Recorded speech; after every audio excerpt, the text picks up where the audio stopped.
CNN host Fareed Zakaria had a shockingly good take on the issue of Facebook and freedom of speech and elections. Take a look. There is an odd growing consensus these days that American democracy needs to be saved by Mark Zuckerberg. People from Elizabeth Warren to Aaron Sorkin are demanding that Facebook stop running obviously false political advertising. So let me pose a question. Would everyone be as comfortable if the person deciding what constitutes real news versus fake news were not Zuckerberg, but Rupert Murdoch?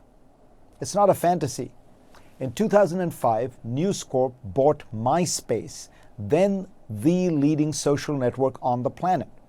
Had things worked out differently, it would be Murdoch or a band of Fox News experts who would be determining what counts as legitimate political speech. Are you still comfortable? Broadcast networks cannot censor political ads because doing so would be considered an infringement of free speech on their large public platforms. Cable companies like CNN are not regulated the same way and thus can make their own decisions. Facebook, of course, is a larger platform than all the networks combined. It now serves as a sort of global public square, and surely it should be open to political speech. The criticisms of Facebook are varied and many of them are valid. It has been far too lax in allowing and even promoting incendiary messages that end up provoking violence, as in countries like Myanmar and Sri Lanka. It also acts as a quasi-monopoly, snuffing out competition, which is a separate matter. Many argue that Zuckerberg is being disingenuous when he claims that Facebook is a neutral platform open to all views equally. In fact, Facebook's algorithm promotes certain kinds of material over others, which can help spread fake news, exaggerations, and lies. Now, the algorithm encourages engagement and intensity of belief. That helps, say, stamp collectors and animal lovers get more of the content they crave. It helps Elizabeth Warren supporters see material they like, and it helps Trump-leaning voters see the stuff that excites them as well. Here's the real issue. America has become deeply polarized, and each side wants to believe the worst slander and lies about the other, and the problem is worse on the right than the left.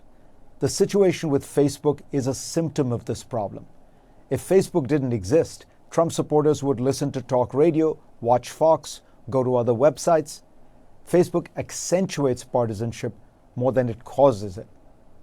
Professor Jeremy Weinstein, who teaches a blockbuster class at Stanford on computers, ethics, and public policy, explains that it makes very little sense to think that these choices about what speech is allowed and not allowed should be made by unaccountable tech CEOs behind closed doors in a corporate boardroom. Companies are focused on their own bottom line, which is best catered for if they maximize engagement attachment to their platforms. I don't want Mark Zuckerberg deciding what speech is legitimate in America. I want the government to set parameters for him and other technology companies as to their obligations for what they increasingly are, large news platforms. There are many good ideas out there. Invoke something like the Fairness Doctrine, which for decades required broadcast networks to include a range of views in their programs. Ellen Weintraub, the chair of the Federal Election Commission, has a simple suggestion. Don't allow micro-targeting, serving ads to a very specific segment of the population, which stokes division and hostility and is often cloaked in secrecy. Americans feel overwhelmed in the digital era by the power of the tech giants. But Weinstein argues they distrust government even more than they do the tech companies, so they want Facebook to regulate American democracy. What we need is the opposite. American democracy should regulate Facebook. That was a really nuanced, detailed, and impressive take. It's not very often you hear me give credit to CNN on this show, but to Fareed Zakaria on this specific issue, because I've gone after him in the past, and I probably will continue to do so in the future, but on this specific issue, I think you make some great points. At the beginning, the argument is just who watches the Watchmen? Really? You want to rely on Mark Zuckerberg to be the ministry of truth and determine what is and isn't allowed? You are quite literally saying, I want to rely on Silicon Valley oligarch billionaires to control the flow of information. And he poses a very simple experiment there to think how comfortable you really are with this idea. What happens if it's Rupert Murdoch instead of Mark Zuckerberg? By the way, I don't trust Mark Zuckerberg either, but I think that crystallizes it for some liberals who are calling for increased regulation.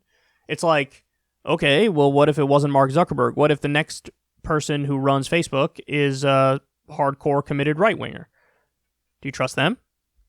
And the answer, of course, is no. See, this is why you have to default to the argument, honestly, which is the prevailing argument in the Silicon Valley circles, which is, hey, man, we're not like, we take a hands-off approach. We're just the medium. We're just the message board. We're just the bathroom wall. Like, you post what you want, but we're not in the business of curating it or filtering it or censoring or whatever. That's just not what we do. That's why they make that argument.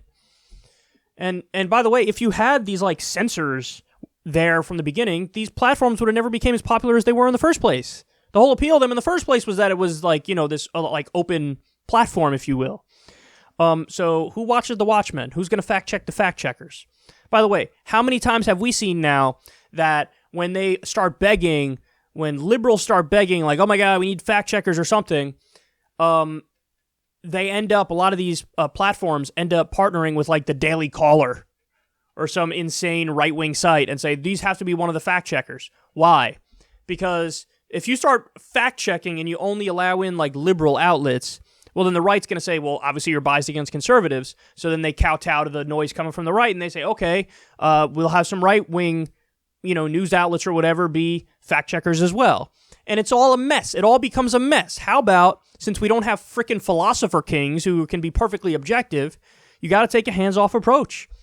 Now, there are two ideas there, and I'll add one to it. But he talks about the fairness doctrine, bringing back some idea of the fairness doctrine and applying it to social media. He talks about the other solution is just banning the micro-targeting ads, which is an interesting solution as well. That's very specific. That's not like a broad thing that can go as haywire. And then the thing that I always talk about is you should just regulate them as public utilities.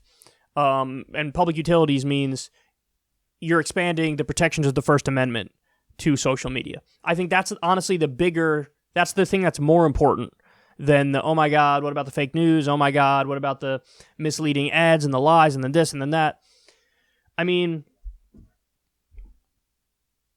anytime, because now the argument was from Democrats, like, Trump's lying in his ads. Okay, respond.